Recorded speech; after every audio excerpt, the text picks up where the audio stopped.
नमस्कार दोस्तों, राम राम। ये ईएमआरएस का पेपर है। ठीक है, ईएमआरएस का पेपर है। और किसका है? ये है हॉस्टल वार्डन का है। अब भाई इसकी है ना, जो आंसर की जारी की गई है कल, यानी कि 5/1/2026 को आंसर की जारी की गई। एग्ज़ाम कब लगी है ये एग्ज़ाम 21/12/2025। ठीक, 21/12/2025 को ये एग्ज़ाम लगी है। आंसर की जारी की गई है 5/1/2026 को। किसका है? ईएमआरएस का है। ठीक, इसको क्यों देख रहे हैं? इस वजह से देख रहे हैं क्योंकि जो आने वाली एग्ज़ाम है ना, केवीएस और एनवीएस प्री, उनकी जो ये सीबीएसई ने ली थी और ये भी इनकी भी सीबीएसई लेगा। तो ये जो क्वेश्चन है ना, चाहे वो हॉस्टल वार्डन का हो, टीजीटी का हो, पीजीटी का हो, पीआरटी का हो, ठीक है, अगर उसमें जैसे कि कंप्यूटर है, हिंदी है, मैथ है, रीजनिंग है, इंग्लिश है ना, तो वो जो क्वेश्चन है ना, वो उसी प्रकार के, ठीक है, जैसे कि वो अगर जैसे कि बता देता हूँ, ये इस प्रकार का मैन का अगर इस प्रकार का क्वेश्चन पूछ रहा है ना, तो अगली जो एग्ज़ाम आएगी ना, तो उसमें जैसे कि वो लैन का पूछ लेगा, पेन का पूछ लेगा, है ना, तो इस प्रकार के क्वेश्चन आएंगे। इस वजह से इनको देख रहे हैं, क्योंकि कुछ क्वेश्चन फंस ही जाएंगे। तो चलिए शुरू करते हैं। किस किस के देख चुके हैं? टीजीटी का देख चुके हैं, पीजीटी का देख चुके हैं, ठीक, और जेएसए का देख चुके हैं। ये 2025 के देख चुके हैं ना, तीनों पेपर। ये हॉस्टल वार्डन का है। ठीक है, हॉस्टल वार्डन का है। फिर कौन सा रहेगा? फिर वो रहेगा, वो प्रिंसिपल का रहेगा एक, और एक और है ना, ये दो बाकी और पेपर रहेंगे। तो फिर ये कंप्लीट हो जाएंगे। चलिए शुरू करते हैं। बताइए, ऑफिशियल आंसर की से ही कर रहे हैं। बताइए क्या करें इसमें? निम्नलिखित में से किसे कंप्यूटर का जनक माना जाता है? क्या क्या देखेंगे इसमें जैसे कि कंप्यूटर के क्वेश्चन है 15। ठीक, इसके बाद में 10 हिंदी के हैं, कंप्यूटर के, हिंदी के, जीके के 20 हैं। इसी प्रकार के आपको आने वाली एग्जामों में मिलेंगे। ठीक है, बाकी जो मैथ है, फिर रीजनिंग है, ठीक है, इंग्लिश है। निम्नलिखित में किसे कंप्यूटर का जनक माना जाता है? बताइए भाई क्या कर सकते हैं? बिल गेट्स तो बिल्कुल नहीं है। एलन ट्यूरिंग करें, या फिर चार्ल्स वेवेज करें, या फिर जॉन वॉन न्यूमैन करें कंप्यूटर का जनक? जो सुपर कंप्यूटर था वो किसका था? ये बताइए, जो सुपर कंप्यूटर था वो किसका था? वो तो अपना है। तो ये जो इनायक है, ये इसका निर्माण किसने कराया था? इनायक है, ये अमेरिका का ही है, प्रथम था ये, शायद अमेरिका का था ये, है ना, इनायक। बताइए भाई क्या करें? किसे कंप्यूटर का जनक? 26 में 3 है। ठीक, एलन ट्यूरिंग है, एलन ट्यूरिंग। निम्नलिखित में किसे कंप्यूटर का जनक माना जाता है? एलन ट्यूरिंग को जाना जाता है। बताइए, K B M B G B T V को क्रमबद्ध से कीजिए, या फिर सबसे बड़ी है वो कौन सी है? ब्राउज़र कौन कौन से हैं? ठीक है, और जो है जैसे कि जो मालवेयर हैं वो कौन कौन से हैं? ठीक है, फंक्शन कुंजी कौन कौन सी है? शॉर्टकट कुंजी कौन कौन सी है? ठीक है, माइक्रोसॉफ्ट जो वर्ड है वहाँ से क्वेश्चन आते हैं, नोट पैड से क्वेश्चन आते हैं। ठीक है, लैन वैन जो फुल फॉर्म होती है वहाँ से क्वेश्चन आते हैं, यूएसबी वगैरह, इनपुट आउटपुट वगैरह। तो देखते हैं, क्योंकि काफ़ी फ़ायदेमंद रहेगा ये। 26 में 3 है। एलन ट्यूरिंग है, एलन ट्यूरिंग, है ना, ट्यूरिंग है। किसी कंप्यूटर का जनक माना जाता है? एलन ट्यूरिंग है। ये नहीं है, ये नहीं है, ये नहीं है ना, एलन ट्यूरिंग, ट्यूरिंग। जब ये जो है ना, इनमें कोई दिक्कत नहीं है, लेकिन है ना, ये ध्यान रखना पड़ेगा, जैसे कि मैन का प्रयोग कब किया जाता है, लैन का प्रयोग कब किया जाता है। ठीक है, ये एक क्वेश्चन ज़रूर पूछ रहे हैं ये, चाहे वो पीजीटी का हो, टीजीटी का हो, ठीक है, या फिर वो हॉस्टल वार्डन का हो, जेएसए का हो, है ना, यहाँ से एक क्वेश्चन पक्का दे रहा है। जैसे कि इसमें मैन देगा, है ना, पूरा ही बता देता हूँ। जैसे कि सबसे छोटी इकाई है ना, वो है जैसे कि पेन, PAN, पेन। इसको बोलते हैं पोर्टेबल एरिया नेटवर्क। जैसे कि आपके मोबाइल से ब्लूटूथ के माध्यम से आप कोई गाना ले रहे हैं या फिर इमेज ले रहे हैं ना, तो वो ये जो ब्लूटूथ की सीमा होती है, वो रेंज होती है, वो 10 मीटर होती है। तो वो है सबसे छोटा है ये, इसकी रेंज, यानी कि जो एरिया है ना, वो सबसे छोटा है पेन का। AN का मतलब एरिया नेटवर्क, ध्यान रखना है। P का मतलब है पोर्टेबल, पोर्टेबल हो गया, पेन हो गया। पेन के बाद में फिर आ जाएगा कौन सा? क्रमबद्ध रूप से पेन के बाद में फिर आ जाएगा लैन, लोकल एरिया नेटवर्क। वो पूछता है कि भाई जैसे कि एक संस्था है, उसमें 30 कंप्यूटर है, उनको कनेक्ट करने के लिए केबल के माध्यम से आप किसका प्रयोग करेंगे? लैन, मैन, पेन, 4 ऑप्शन देगा ना, तो वो लैन है। और जो इसके बाद में अगर बैन की बात करेगा ना, इसका बैन तो सबसे बड़ा है, वाइड आ जाएगा उसका, तो इससे पहले आ जाएगा मैन, मल्टीप्लेक्स एरिया नेटवर्क। ठीक है, यानी कि जो एक संस्था एक छोर में है, एक शहर में, एक दूसरी संस्था दूसरे छोर में, इनको दोनों को कनेक्ट करने के लिए आप ये जो मैन एरिया नेटवर्क का प्रयोग है, यानी मल्टीप्लेक्शन एरिया नेटवर्क। फिर जो वैन है, वो एक संस्था जो एक शहर में है, दूसरी संस्था विदेश में है, उनको कनेक्ट करने के लिए वाइड एरिया नेटवर्क है ना, wide area network, W। Computer network में मैन का अर्थ है तो मल्टीप्लिकेशन एरिया नेटवर्क है। ठीक है, आगे चलते हैं। किसी वेबसाइट के मुख्य पृष्ठ को क्या कहते हैं? तो मुख्य पृष्ठ को बोलते हैं, जैसे कि वेबसाइट है ना, और वो ईमेल से भी क्वेश्चन देते हैं, और जो ये जो मेल है ना, मेल उससे भी आता है, जैसे कि S S S S S M L T का पूरा नाम क्या है? एम का मतलब मेल होता है, एस का मतलब सिंपल मेल, SMTP है वो, जैसे simple mail transfer protocol, SMTP। ठीक है, फुल फॉर्म पूछी थी इसकी, और एक पूछी थी उसने FTP की, यानी कि फाइल ट्रांसफ़र प्रोटोकॉल। PDF का नाम क्या है? Portable document, PDF portable document format. ठीक है, FTP का है FTP फॉरवर्ड नहीं, FTP फॉरवर्ड ट्रांसफ़र प्रोटोकॉल, ये ध्यान नहीं आ रहा, अभी तो बताया था लिखने के दिमाग में से ना। SMTP सिंपल है, एम है तो ये मेल पकड़ना है, simple mail transfer protocol. RAM random access memory है। नॉन वोलेटाइल कौन सी है? रोम है, रोम। तो किसी वेबसाइट के मुख्य पृष्ठ को क्या कहते हैं? मुख्य पृष्ठ, जैसे कि कोई वेबसाइट है ये, है ना, तो उसका जो मुख्य पृष्ठ है उसको तो भाई होम ही तो कहते हैं। वेब पेज कहेंगे, या फिर सर्च, जैसे कि RPSC के साइट पे जाएंगे आप, तो वो होम पेज ही कहते हैं उसको। Web page, search page, HTML। देखते हैं क्या है इसमें, ये जो है क्या 28 में HTML पेज है भाई, hyper text markup language, HTML। HTTP का मतलब क्या है? Hyper text transfer protocol. S का मतलब सिक्योर होता है। किसी वेबसाइट के मुख्य पृष्ठ को क्या कहते हैं? HTML hyper text markup language है। 28 में एक है, ठीक है, HTML। ठीक है भाई, आगे चलते हैं। HTML निम्नलिखित में से कौन सा वेब ब्राउज़र नहीं है? तो ये पूछ चुका है वो और में भी, जैसे कि जो माइक्रोसॉफ्ट के वो दो हैं, माइक्रोसॉफ्ट के स्वामित्व के, यानी कि जो धनी धोरी है ना माइक्रोसॉफ्ट, उसके दो हैं। एक तो है एज, ये तो क्या है? ब्राउज़र है। और एक है विंग, ये क्या है? सर्च इंजन है। ये दोनों में काफ़ी कंफ्यूज करता है और वो पूछता भी है। माइक्रोसॉफ्ट एज क्या है? सर्च इंजन है। ये जो ब्राउज़र है, एज है जो ब्राउज़र है, और विंग है वो सर्च इंजन है। ठीक है, जैसे कि गूगल चोरमू है ना, वो क्या है? गूगल चोरमू वो ब्राउज़र है, और जो गूगल है वो सर्च इंजन है। इनमें कौन सा वेब ब्राउज़र नहीं है? तो बताइए क्या करें इसमें। MS एक्सेल, गूगल चोरमू है। मोजिला फायरफॉक्स है, और एक फायरवॉल आता है ना, वो एंटीवायरस से आता है। एज है, ये नहीं है एक्सेल। एक एक्सेस और होता है 29 में। वेब ब्राउज़र नहीं है, ये तो कुछ समझ में नहीं आ रही है बात।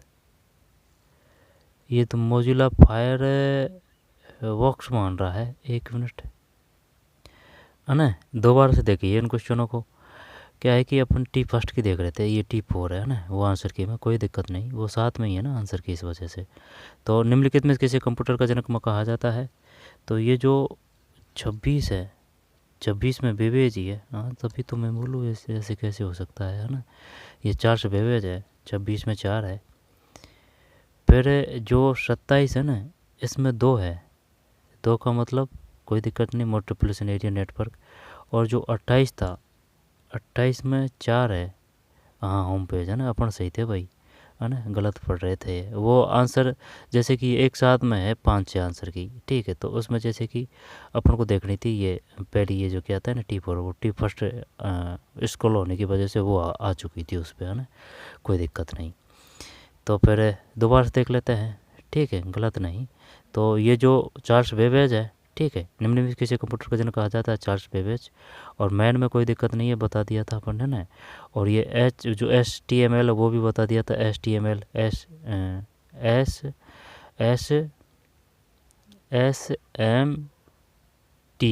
SMTP है वो, सिंपल मेल ट्रांसफ़र प्रोटोकॉल। ठीक है, M का मतलब मेल है। HTML hyper text markup language है। किसी वेबसाइट को जो होम पेज ही आएगा, है ना, सही थे अपन। फिर निम्न कौन सा, जब इसमें ये आएगा, ये जो है क्या ये आएगा, एक्सेल नहीं आना चाहिए। 29, हाँ सही है, ये 29 नहीं है ना, तो ये था। इसके बाद में कौन सी संचार सेवा मुख्य रूप से टेक्स्ट आधारित है और छोटे संदेशों को त्वरित आदान प्रदान की अनुमति देती है? तो ये तो फिर वो हो जाएगा ना। एसएमएस कौन सी संचार सेवा मुख्य रूप से टेक्स्ट आधारित है और छोटे संदेशों को तुरंत आदान प्रदान किया, तुरंत अगर मैसेज भेजते हैं तो तुरंत ही मिल जाते हैं वो। पॉडकास्ट, ईमेल, वीडियो कॉल, एक एक करने की ही कोशिश करते हैं इसमें। 30 में एक सही है एसएमएस। ठीक है, निम्न में से कौन सा इनपुट डिवाइस है? इनपुट डिवाइस आउटपुट डिवाइस, इनको घोट के पी जाना। जैसे कि ये कंप्यूटर है, ठीक है, तो जैसे कि कीबोर्ड है इनपुट है ना, टटर की आवाज़ है वो आउटपुट है ना, काफ़ी भी बता चुके हैं, कह चुके हैं। 31 में एक है वेब कैम, इनपुट डिवाइस नहीं है। 31 में वेब कैम, वेब कैम यानी कि वेब कैमरा की बात कर रहा है ये।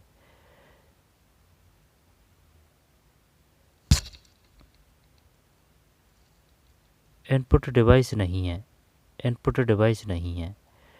जब एक बात बता, वो बात तो तेरी सही है, लेकिन ये जो है स्पीकर, ये तो भाई चैलेंज होगा ये क्वेश्चन। अब तो गलती नहीं है इसमें, टिप हो रही है, अब कोई गलती नहीं है ना, टिप हो रही है। और ये जो कौन सा है क्वेश्चन, ये है 30-31 है ना, 31 का है ये। जब 31 का है ना, जब सुनना मेरी बात, जैसे कि ये कंप्यूटर है, अब कंप्यूटर है ना, तो एन कौन कौन से हैं? जैसे कि जो कीबोर्ड है वो भी इनपुट है, ठीक है, और जो टटर की आवाज़ आ रही है ना वो सब आउटपुट है। जैसे कि प्लॉटर है, प्रिंटर है, मॉनिटर है, लास्ट में जो टर की आ रही है ना, मेंढक से याद कर रखा है, मेंढक जो बरसात बाहर रहता है, आउट रहता है घर से और टटर की आवाज़ निकालता है, ठीक। 3 तो ये क्लियर है। इसके बाद में जो है कौन सा, जॉयस्टिक है, और चाहे वो ट्रैक पेन हो, चाहे लाइट पेन हो, ठीक है, चाहे वो माउस हो, है ना, ये सब इन है। स्कैनर हो, इन है, ठीक है। और जैसे कि माइक्रोफोन है ना, वो भी इन है। स्पीकर आउट आ जाएगा, और जो स्कैनर और प्रिंटर वो भी आउट ही है। तो इनपुट डिवाइस नहीं है, स्पीकर नहीं है, ठीक है। टच पैड है, कीबोर्ड है, वेबकैम है, स्पीकर होना चाहिए इसमें, स्पीकर, स्पीकर। आई बात समझ में?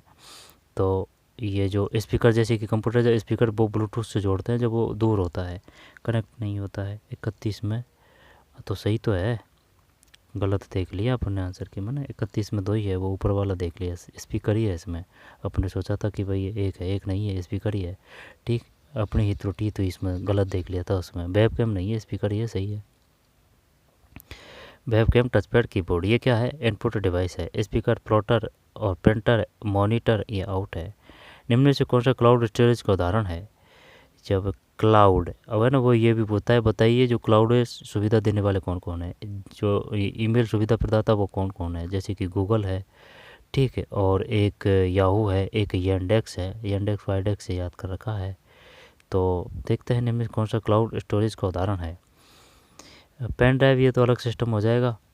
हार्ड डिस्क, गूगल ड्राइव है ना, कोई देखने की ज़रूरत नहीं है। 32 में 4 है गूगल ड्राइव।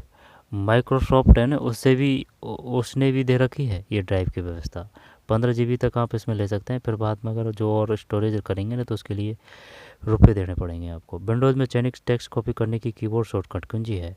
तो जैसे कि कॉपी है ना, तो सी कर देंगे, पेस्ट के लिए बी करेंगे, ठीक है, कॉपी के लिए सी करेंगे, पेस्ट के लिए बी करेंगे, प्रिंट के लिए पी करेंगे, कट के लिए एक्स करेंगे, और पेस्ट के लिए नहीं। सुनना मेरी बात दोबारा से, ये जो CTRL है, सी कॉपी है, कोई दिक्कत नहीं है, और ये जो बी है ये पेस्ट के लिए है, पेस्ट, ठीक है। एक्स है तो ये काट रखा है, तो यानी कि ये कट से है, ठीक है। और ये जो पी है ना, ये प्रिंट आ जाएगा भाई, प्रिंट है ना, प्रिंट आ जाएगा। और जो जेड है वो अंडू के लिए है, ठीक है। F1 है वो हेल्प के लिए है, F7 है वो व्याकरण या स्पेलिंग चेक से संबंधित है, F10 है वो विंडोज से संबंधित है, F8 है वो बार से संबंधित है, F11 है वो फुल स्क्रीन और स्पेयर बार से संबंधित है, F12 वो सैवेज के लिए है। तो विंडोज़ में चयनित टेक्स्ट को कॉपी करने की कीबोर्ड शॉर्टकट की है। 33 में 3 है, CTRL C। PDF आ गया नहीं, देखिए, तो PDF का पोर्टेबल डॉक्यूमेंट फॉर्मेट, हाँ सही है, पोर्टेबल डॉक्यूमेंट फॉर्मेट। निम्न में से कौन सा सुरक्षित पासवर्ड, सभी चीज़ें होंगे ना, वो बेस्ट रहेगा। तो अगस्त नहीं, लास्ट दिन यही आएगा गारंटी से। 35 में सही है। फिर 36, निम्नलिखित में कौन सा एक ओपन सोर्स ऑपरेटिंग सिस्टम है? ठीक है, ये पूछता है भाई ओपन सोर्स के संबंध में, ब्राउज़रों के बारे में। और वो जो लिनक्स वगैरह है ना, वहाँ से भी आता है लिनक्स, उबंटू।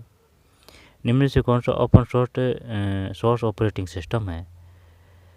तो फिर Ubuntu, MS Windows, Apple iOS, Mac OS। Ubuntu करेंगे भाई इसमें, वैसे कन्फर्म नहीं है। 36 में सही है उबंटू। तो नहीं, ये इसी प्रकार से फंसाता है, क्योंकि वह ऑप्शन बढ़िया देता है। इसने ये उबंटू है, तो जैसे कि open source operating system, open source operating system जैसे कि उबंटू है और एक लिनक्स भी है। ठीक है, ओपन सोर्स उबंटू लिनक्स है, ऑपरेटिंग सिस्टम OS। ठीक है, तो ये है उबंटू। तो मैक OS क्या है? तो एप्पल iOS क्या है? MS विंडोज़ किससे संबंधित है? MS ये विंडोज़ 10 होती है, डिफ़ॉल्ट ब्राउज़र होता है भाई। विंडोज़ 11 किसे, ये 2015 निर्माण हुआ था, और विंडोज़ 11 है वो 2025 में निर्माण हुआ था, 25 में। तो इसमें 36 में 4 है उबंटू। फिर हाइपर टेक्स्ट ट्रांसफ़र प्रोटोकॉल हो जाएगा 37 में।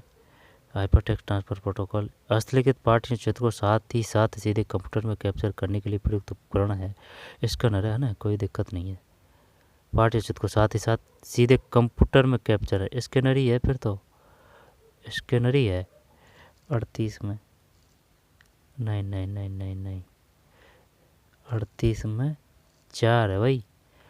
हस्तलिखित पाठ या चित्र को साथ ही साथ सीधे कंप्यूटर में कैप्चर करने के लिए, साथ ही साथ चित्र को साथ ही साथ, स्कैनर तो बाद में करते हैं ना। हस्तलिखित पाठ या चित्र को साथ ही साथ सीधे कंप्यूटर में कैप्चर करने के लिए प्रयुक्त उपकरण है लाइट पेन। ठीक है, जॉयस्टिक, वेबकैम, स्कैनर ये सब इनपुट है। लाइट पेन ये भी इनपुट है। 38 में 4 है। निम्न में से कौन सा उपकरण आउटपुट डिवाइस के रूप में उपयोग किया जाता है? जब आउटपुट टटर की आवाज़ है, प्लॉटर है, मॉनिटर है, प्रिंटर है ना, तो वो है CCTV कैमरा N है, स्कैनर N है, बारकोड रीडर N है। OMR को क्या बोलते हैं? OMR optical mark reader, OMR optical mark reader. 39 में 1 है। ठीक, प्लॉटर है। ICT शिक्षा में निम्नलिखित में किसे कम करने में मदद कर सकता है? किसे कम करने में मदद कर सकता है? सहयोगात्मक शिक्षण, छात्र जुड़ाव, सूचना तक पहुँच, डिजिटल डिवाइड। हाँ यही है, अलग ही ऑप्शन दिख रहा है। 40 में 3 है। फिर ये कंप्यूटर के हो चुके हैं। अब इसके बाद में हिंदी देखते हैं। हिंदी लास्ट में होगी शायद, हिंदी हिंदी देखते हैं। इनमें से शब्द और उनके सही अर्थ का एक युग्म गलत है, वह है। तो जैसे कि सही अर्थ का एक युग्म गलत है, वह है, बताइए क्या करें? आद्योपांत, आदि से अंत तक, अनुपम जिसकी उपमा दी जा सके। उपमा किसे कहा जाता है? उपमान और उपमेय। उपमान और उपमेय किसे कहा जाता है? उपमान और उपमेय। तो अनुपम जिसकी उपमा दी जा सके। ठीक है, अमूल्य किसे कहा जाता है? निर्मलेश बिना पलक झपकाए। निर्मलेश नहीं, ये तो सही है, बिना पलक झपकाए तो निर्मलेश। तो मीसीजीवी कलम की कमाई खाने वाला, मीसीजीवी नहीं। आदि से अंत तक, अनुपम जिसकी उपमा दी जा सके। अनुपम है वो, तो इसमें ये होना चाहिए भाई, मीसीजीवी ना, शायद ये मांसाहारी से आएगा। 81 में 3 है भाई, गलत है।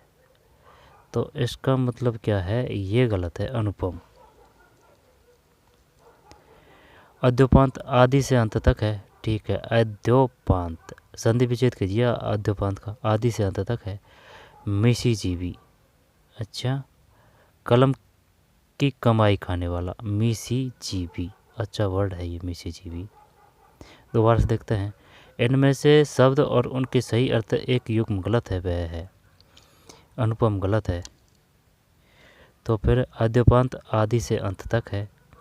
मीसीजीवी ये अच्छा दिया है, मीसीजीवी यानी कि कलम की कमाई खाने वाला, निर्मलेश बिना पलक झपकाए। गलत गया क्वेश्चन। निसंतान में तो विसर्ग आएगा, नी प्लस संतान। ठीक है, तो जो 82 है इसमें 2 है निसंतान। निम्न में युग्म एक समास की दृष्टि से अशुद्ध है। तो फिर चक्कर एक तो बहुवरी पड़ता है। तत्पुरुष समास के कौन से कर्ता ने कर्म को कर्ण से द्वारा कर्त में संप्रदान के लिए के ठीक अपदान से अलग होने कर्त में अधिकरण में परिवेश संबोधन है। अरे ओ ठीक है, जैसे कि ये पेड़ है और पत्ता गिर रहा है, पेड़ से पत्ता गिर रहा है तो अपदान से अलग होने के अर्थ में। ठीक है, साइकिल से विद्यालय जा रहे हैं, कमल से लिख रहे हैं, तो वो क्या जाएगा संप्रदान है ना के लिए कर्तम। कर्ता ने कर्म को कर्ता ने कर्म को कर्ण से संप्रदान के लिए कर्तम है ना। तो निम्नलिखित युग में से एक समाज की दृष्टि से अशुद्ध है। भात दाल चतुर्भुज राजा रंग। राजा रंग द्वंद्व सही है। नीति युक्त, नीति से युक्त, नीति से युक्त। चतुर्भुज, चतुर्भुज। भात दाल यहाँ पर दाल भात। क्या करें भाई बताइए, इसमें दीजिए आंसर। उत्तर राशि में 1 है, यही गलत है। ठीक है, दोबारा से देखते हैं, ये गलत है। जब इसका नीति युक्त, हाँ तो सही है, नीति से युक्त। ठीक है, कर्ता ने कर्म को कर्ण से द्वारा के अर्थ में, तो नीति से युक्त तत्पुरुष सही है। चतुर्भुज बहुबरी मतलब जाता है फिर बाद में अर्थ बताता है, जैसे कि लंबा है जिसका उदर, लंबोदर। 4 है जिसकी भुजा, या फिर लंबा है उदर है, या फिर रावण को क्या बोलेंगे, चतुर्भुज। लंबोदर लंबा है जिसका उदर, लंबोदर। ठीक है, वो बहुबरी की है। कर्मधाराय का क्या है, बहुदरी कर्मधाराय में कन्फ्यूज होता है। द्वंद्व माचा ते पिचा है, द्विगु में संख्यावाचक है। तो भात दाल, तो ये गलत है। नीति युक्त तत्पुरुष है। राजा रंक द्वंद्व है, राजा और रंक, माता से पिता से माता पिता। चतुर्भुज बहुबरी है, चतुर्भुज बहुबरी है, चतुर्भुज बहुबरी है। कर्मधारा है, मैंने वो कैटेगरी बताता है। ठीक है, वर्तनी की दृष्टि से निम्न से कौन सा शब्द शुद्ध है। जब बताइए क्या करें, जब इसमें ये तो नहीं आएगा है ना, अब ये भी नहीं आएगा, प्राग। अब रही बात ये आना चाहिए, प्रागे प्रागे प्रागे ऐतिहासिक। जब 84 में 4 से ये प्रागे है, प्रागैतिहासिक, छोटी मात्रा है दोनों में। निम्न में से कौन सा शब्द बहुबरी समास का उदाहरण है। बहुबरी है ना, ऊपर उदाहरण आया था। जब पीला, हाँ ये आ गया ना, पीला है जिसका अंबर, पीतांबर। ठीक है, तो 85 में सही है, पीला है जिसका अंबर। इसके बाद में निम्न में असंगत विलोमार्थी शब्द युग्म है। तो असंगत विलोमार्थी अज्ञात का ज्ञात, और उसका चारज, प्राचीन का अर्वाचीन, आसक्त का वृत्त। अब ये तो बिल्कुल सही है, आसक्त का वृत्त सही है, प्राचीन का अर्वाचीन सही है, और उसका जारज दे दे या फिर जायज दे दे। और जैसे कि अज्ञात का ज्ञात हो जाएगा ना, 86 में 1 सही है। निम्नलिखित शब्दों में बिजली का पर्यायवाची है। बिजली का खड़क है, चपला है ना, चपला है।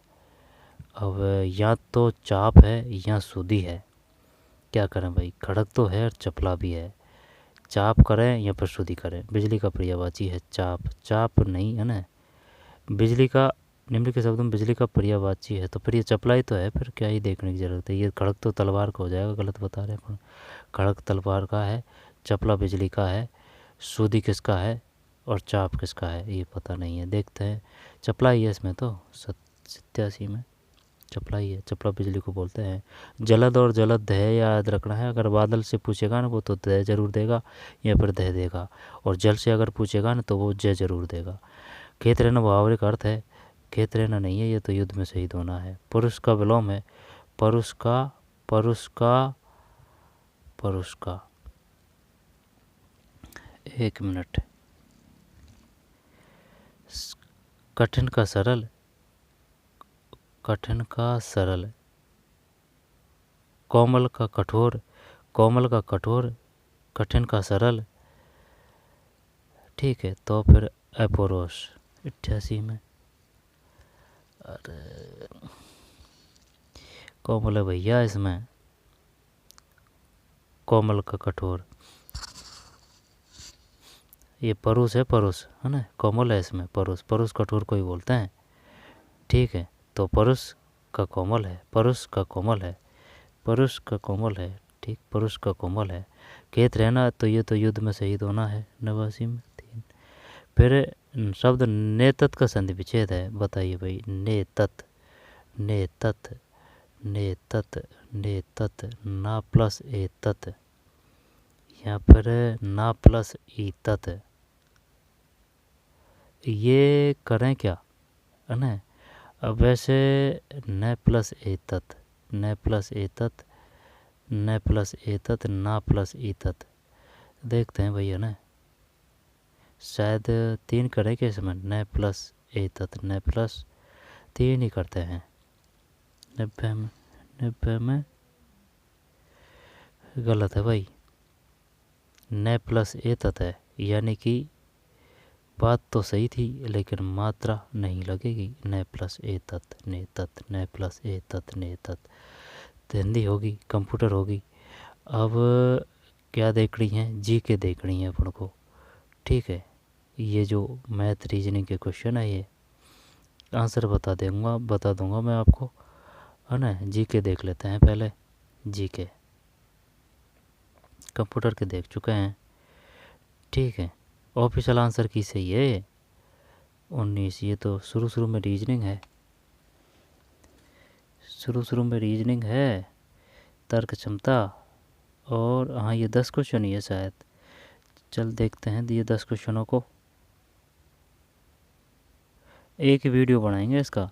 ठीक है, ये नहीं मैथ अलग, रीजनिंग अलग, हिंदी अलग, वो फिर अलग अलग ढूंढने में हमेशा रह जाती है, टाइम लगेगा जो लगेगा। निम्नलिखित में किस धातु की परमाणु संख्या सबसे ज़्यादा उच्चतम है। तो ये जो 1 है, इसमें बताइए भाई क्या करें। 1 में 4 है, पढ़ लेते हैं अब, है ना। ये आएगा नहीं अपने। कैल्शियम है, कैल्शियम किससे मिलता है, दूध से मिलता है। कैल्शियम कहाँ मिलता है, हड्डियों में मिलता है। निम्न में से किस धातु की परमाणु संख्या सबसे ज़्यादा उच्चतम है। तो 1 में 4 है, कैल्शियम। सोडियम को चाकू से काटा जा सकता है। ठीक है, और बताइए जो लोहे तत्व, लोहे के यानी कि जो वो है ना, क्या बोलते हैं उसको, लोहे तत्व नहीं पाया जाता है ना कुछ, यानी धातु कौन सी नहीं है, इस प्रकार से क्वेश्चन आता है। पारा नहीं है, नहीं वो पता नहीं है ना, पारा नहीं है कि कौन सी नहीं है शायद। चल छोड़। निम्नलिखित में किस धातु की परमाणु संख्या सबसे ज़्यादा है। 1 में 4 है, कैल्शियम। धातु की परमाणु संख्या सबसे ज़्यादा है, धातु की परमाणु संख्या सबसे ज़्यादा यानी कि उच्चतम है, कैल्शियम है। निम्न से किस पुस्तक को वर्ष 2025 का अंतर्राष्ट्रीय बुकर पुरस्कार मिला। Art lamp, the vegetarian mother मेरी, हार्ट लैम्प। ये पढ़ा तो था लेकिन, तो है ना, हार्ट लैम्प ही है, हार्ट लैम्प आ सकता है क्वेश्चन। किस पुस्तक को वर्ष 2025 का अंतर्राष्ट्रीय बुकर पुरस्कार मिला। अंतर्राष्ट्रीय बुकर, एक ही क्वेश्चन आ रहा है वर्ड उससे, किससे, करंट से, हार्ट लैम्प। ठीक है, हार्ट लैम्प है।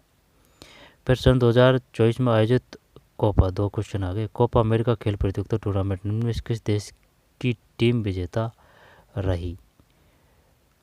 मलोनी कहाँ की, वो है राष्ट्रपति मलोनी, इटली की है। तो फिर रामपोसा कहाँ के हैं, रामपोसा दक्षिण अफ्रीका के हैं। तो ब्राज़ील के कौन है, डी सिल्वा। सही है क्या। 3 में 3 है, अर्जेंटीना। दोबारा देखते हैं। सन 2024 में आयोजित कोपा अमेरिका खेल प्रतियोगिता टूर्नामेंट में निम्नलिखित में से किस देश की टीम विजेता रही। तो ये जो 3 है, इसमें 3 है, अर्जेंटीना, अर्जेंटीना है। कोपा अमेरिका खेल प्रतियोगिता टूर्नामेंट में निम्नलिखित में से किस देश की टीम विजेता रही। अर्जेंटीना है, अर्जेंटीना। अर्जेंटीना को अपन ने हॉकी में हराया था, जो ये तमिलनाडु में हुआ था ना हॉकी वर्ल्ड कप, उसमें अपन ने अर्जेंटीना को हराया था 4-2 से। तमिलनाडु में आयोजन हुआ था उसका, वो जूनियर था वो, है ना, जूनियर। तो सन 2024 में आयोजित कोपा अमेरिका खेल प्रतियोगिता टूर्नामेंट में निम्नलिखित में किस देश की टीम विजेता रही। 3 में 3 है, ठीक, अर्जेंटीना। फिर लोकसभा निर्वाचन, साधारण निर्वाचन 2024 में निम्न किस संघराज्य क्षेत्र के सबसे अधिक मतदाताओं ने मतदान किया। एक क्वेश्चन ये पूछ रहा था, हर में पूछा है इसने, टीजीटी, पीजीटी, पीआरटी सब में। तो ये 4 है, तो इसमें 3 है, लक्षद्वीप। पीआरटी तो होती नहीं है ईएमआरएस में। तो लोकसभा निर्वाचन साधारण निर्वाचन 2024 में निम्नलिखित में किस संघ राज्य क्षेत्र के सबसे अधिक मतदाताओं ने मतदान दिया? लक्षद्वीप है, लक्षद्वीप। ठीक, ध्यान रखना, लक्षद्वीप है। गोवा की राजधानी पणजी है, लक्षद्वीप। रामसर आर्द्र भूमि पुरास्थल और उनकी अवस्थिति को राज्य का निम्नलिखित में कौन सा युग्म गलत है? त्रिपुरा की राजधानी अगरतला है, सिक्किम की गंगटोक है, भुवनेश्वर की उड़ीसा की भुवनेश्वर है, ठीक, महाराष्ट्र की मुंबई है। तो बताइए क्या करें भाई, इसमें कौन सा युग्म गलत है? आंसर देख लेते हैं। 5 में 2 है, तो ये नहीं है।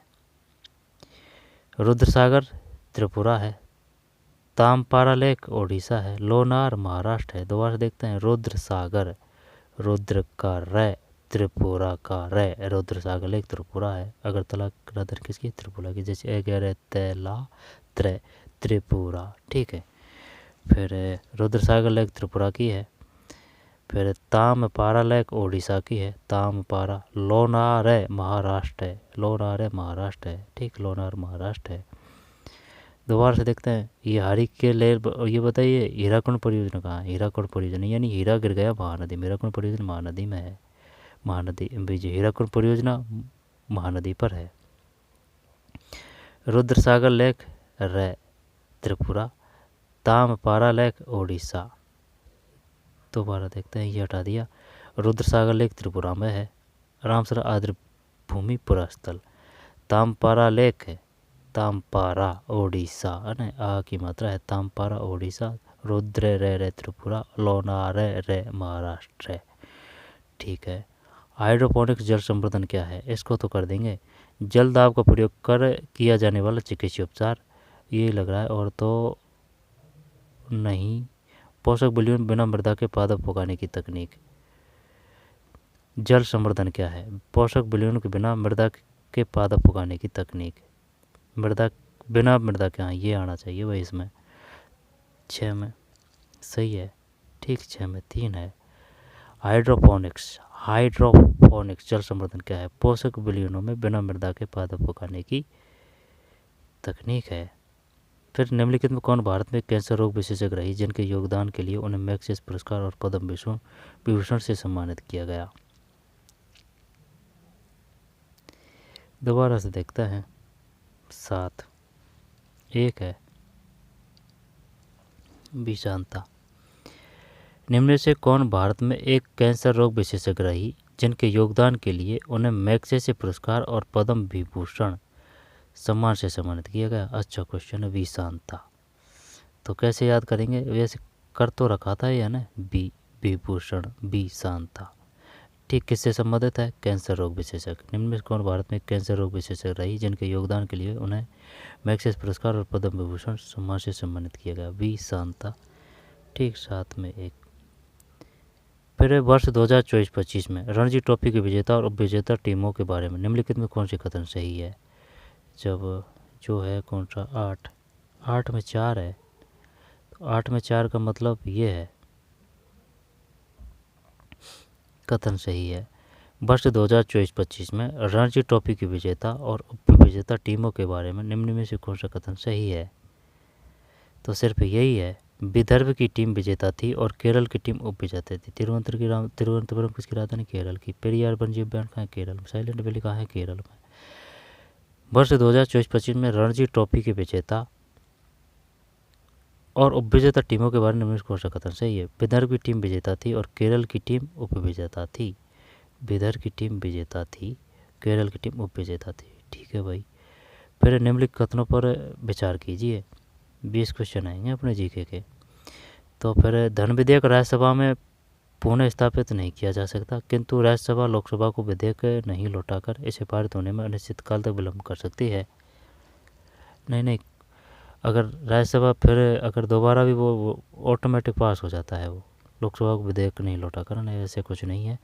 यदि धन विधेयक राज्यसभा की सिफारिश सहित लोकसभा को लौटा दिया जाता है तो इस दिशा में राज्यसभा द्वारा की गई सिफारिश लोकसभा के लिए वैधकारी नहीं है। ये भी सही है, तो बी सही है, तो इसका मतलब 4 है।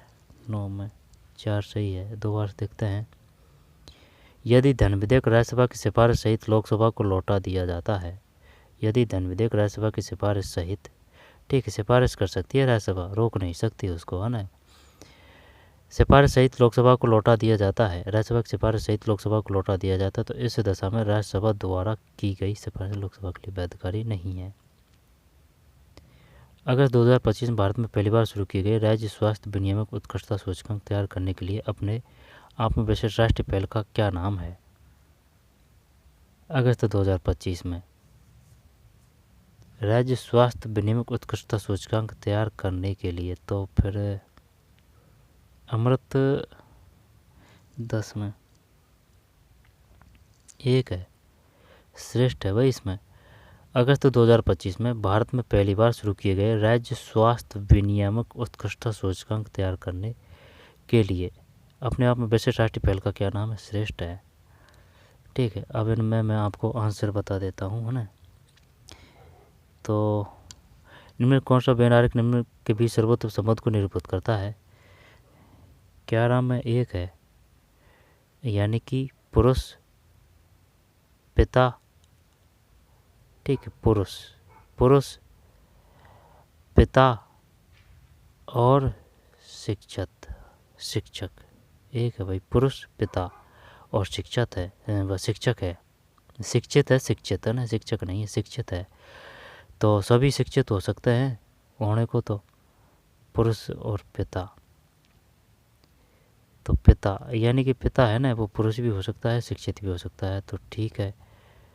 तो ये है, इसमें एक है। इसके बाद में 12 में रोक के कर लेना ना, 12 में 2 है, ठीक है। इसी प्रकार के क्वेश्चन पूछ रहा है वो, ये मुड़ कर दाएँ बाएँ, है ना, चाहे वो पीजीटी का ही क्यों ना हो। और एक इसके प्रकार का क्वेश्चन आ रहा है, 13 में 4 है, 14 में 1 है, 14 में 1 है, ठीक है। रोक के करना है इनको, ऐसे ही नहीं है कि चलो भाई आंसर तो बता दिया मैंने आपको, लेकिन रोक के प्रैक्टिस करना, आपको भी फ़ायदा होगा इसमें। 14 में 1, 15 में 4 है, 15 में 4 है, ठीक, 15 में 4 है। फिर 16 में 4 है, ठीक है, 16 में 4 है, 16 में 4 है, ठीक भाई, 16 में 4 है। फिर जो 17 है, 17 में 1 है, 17 में 1 है। फिर जो 18 है 2 है, 18 में 2। फिर 19 में आंसर 2 है, ठीक है, 2 है आंसर 19 में। 20 में 3 है, 20 में 3 है। फिर 21 में 2 है, ठीक है। 22 में 3 है, ठीक सन। 23 में 2 है, ठीक है, 23 में 2 है। और 24 में इनको अपन पढ़ेंगे भैया ना, करेंगे, लेकिन ये खुद से प्रैक्टिस करने की चीज़ है ना। और वैसे बहुत बड़ा हो जाएगा वीडियो, और अपन पे इतनी ज़्यादा आती भी है नहीं है। 24 में 2 है, ठीक है, 24 में 2 है, 24 में 2। 25 में 2 है, 25 में 2 है, ठीक है, 25 में 2। फिर ये हो चुका है, कंप्यूटर पढ़ चुके हैं अपन, कंप्यूटर पढ़ चुके हैं। इसके बाद में ये गणित 41 में 1 है, ठीक है, 41 में 1। और जो 42 है, इसमें कंपनी XYZ के 5 कार्यालय ABCDE में कार्यरत कर्मचारियों की संख्या का बटन डिग्री है, 42 में 2 है, ठीक है, ये पूरा 42 ही है, 42 में 2 है। फिर 43 में 4 है, 4 है, मैथ सही है बंदे की। 44 में 1 है, ठीक, 44 में 1 है। इसके बाद में 45 किया नहीं, 1/3 नेगेटिव है इसमें, 45 में 1। 46 में 1, ठीक है, 46 में 1। 47 में पूरी टंकी को 30 घंटे में खाली कर सकता है, सभी तीनों पाइपों को एक साथ खोल दिया गया, जैसे 1/2। 47 में सही है 2, 48 1, 49 1, 50 3, ठीक 50 3, 51, 51 में 1 है, 51 में 1 है, 52 में 2 है, 52 में 2, 53 में 1 है, फिर 54, 54 में 4 है, ठीक है 54 में 4 है, फिर 55 में 4 है, 55 में 4 है, 56 में 4 है, 56 में 4 है, 57 में 3 है, 57 में 3 है, भाजक और बैच, 58 में 2 है, ठीक है अनुपात का है भाई 3:7 है ना, 58 में 2 है, फिर जो गुणशिट है उसमें 4 है, गुणशिट में 4, फिर जो 60 है एक ही वार्षिक ब्याज दर के साधारण पर पिछली राशि 4% में 7,348 है, तो 6 गुण 2 में 8,503 हो जाता है, तो वार्षिक ब्याज दर है 80 में 4 है, ठीक है 61 10%, 60%, 61 में 1 है, 61 में 1, 62 में 1, ठीक है 62 में 1, 63 में 1, 64 में इस प्रकार की मैथ आएगी भाई, 64 में 4, 65 में 3, 66 में 1, ठीक है नहीं आए तो ना करने में फ़ायदा है, 1/3 नेगेटिव है, 66 में 1, 67 में 1 है, फिर 68 4 है, 68 में 4 है, 69 में 1 है, ठीक 69 में 1, फिर ये इंग्लिश आ चुकी है, इंग्लिश पढ़ी नहीं है पढ़ना ना, चल देख लेते हैं 10 क्वेश्चन है, इसका क्या होगा भाई वर्ड गिवन बोलो, तो 71 में 1 है, फिर I know the where I live है ना, जब इसमें कौन सा गिवन कौन सा आएगा ये अंडरलाइन, एडजेक्टिव है एडवर्ब है प्रिंसिपल क्या है, 72 में 1 है एडजेक्टिव, वॉइस करना है ना, तो ये वॉइस का मतलब ये घुमा फिरा कर ये बड़ी बात है वही कहनी है, correctly change given sentence, Rama shall give you her workbook, 73 में 3 है, ठीक 73 में 3 है, you shall given her book by Rama, Lata is not a likely to take the offence, no article a an, बताइए क्या करें, 74 में बताइए क्या करें, no article a an the, 74 में 2 है, नो आर्टिकल है, 75 में क्या करना है मीनिंग, यानी कि इनके पर्यायवाची यहाँ पर से मिलती जुलती हुई जो मीनिंग है वो कौन सी है, डाट फ्ली डेटर, 75 में 3 है, DASH है, 76 जब क्या करना है इसमें, whole time has come to take stock of the whole situation, 76 3 है भाई, time has come to take stock the whole situation 3 है, टू टेक स्टॉक सर्वे है, identify the part of speech or underline word in the given sentence, I suggest that you should not run like that, like को क्या बोलेंगे, like को क्या बोलेंगे, like को preposition,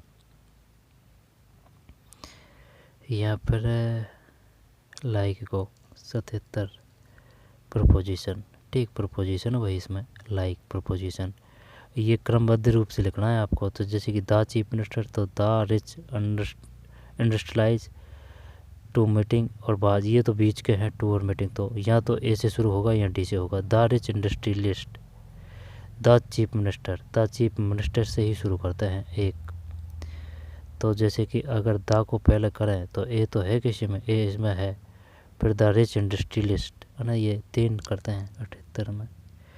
नहीं भैया 4 है इसमें, गलत गया, 4 है, यानी कि द रिच इंडस्ट्रियलिस्ट, फिर बाजे अक्समस्ट, गलत है भाई, DBC है इसमें। ठीक है, 78 में 4 है। दोबारा देखते हैं, द रिच इंडस्ट्रियलाइज, फिर वाज कंस्ट्रेंट्स है ना, कंस्ट्रेंट्स, फिर see to meeting the chief minister, कि भाई समझा कि भाई दा है तो शायद शुरुआत का वो होगा सेंटेंस। 78 में 4 है। फिर 79, इसको तो कर देंगे, पुट पेन ऑन पेपर, हाँ तो सही है, तो अक्रॉस तो वो क्रॉस के लिए आता है। ठीक है, तो 79, to be a Nobelist in the 18वीं country on head of put pen, जब इस प्रकार से नहीं आते हैं भाई, जैसे कि पेन है इस प्रकार से लगा लिया, ये जो आएगा ना ये पूरे सेंटेंस के हिसाब से आता है, गलत है इसमें, अपना 2 आएगा इसमें। ठीक है, इंग्लिश व्याकरण का सीधा जुगाड़ है, अगर जैसे कि आप पे हिंदी अर्थ आ गया ना उसका, तो 50-60% क्वेश्चन है ना आप कर सकते हैं सही हिंदी व्याकरण की मदद से। 79 में है 2 है। फिर जो 80 है इसमें 4 है। अब हिंदी है, हिंदी तो देख चुके हैं। तो ये पेपर था, किसका पेपर था ये था हॉस्टल वार्डन का। ठीक है, क्योंकि ये जो हिंदी ये अपने आएगी, इंग्लिश अपने आएगी, कंप्यूटर अपने आएगी, जीके इसी प्रकार की आएगी, मैथ और रीजनिंग ये भी इसी प्रकार की आएगी, क्वेश्चन इसी प्रकार के आएंगे, इस वजह से देखना ज़रूरी है ये। ठीक भाई, तो चलिए मिलते हैं कोई और पेपर में। ठीक, हॉस्टल वार्डन का था ये, JSC का देख चुके हैं, TGT का देख चुके हैं, PGT का देख चुके हैं, और ये मैथ के और जो रीजनिंग के हैं ना इनको प्रैक्टिस करना खुद से, क्योंकि इनमें जो आ रहे हैं ना वो परसेंटेज का या प्रतिशत का जो आ रहे हैं तो वही आएंगे भाई, मूलधन का, टंकी वगैरह का, तो वो वही आएंगे क्वेश्चन, बस फैक्ट बदलेंगे। तो ठीक है, मिलते हैं कोई और, कुछ छूट थोड़ी गया है इसमें। कुल क्वेश्चन कितने हैं? हाँ तो ये 90 क्वेश्चन थे इसमें, तो ठीक है। हाइड्रोपोनिक जल संवर्धन क्या है, फिर अर्जेंटीना, कोपा अमेरिका, एल्यूमिनियम। तो ठीक है, यही पेपर था, पढ़ते रहिए, मेहनत करते रहिए, मिलते हैं कोई और वीडियो में, धन्यवाद।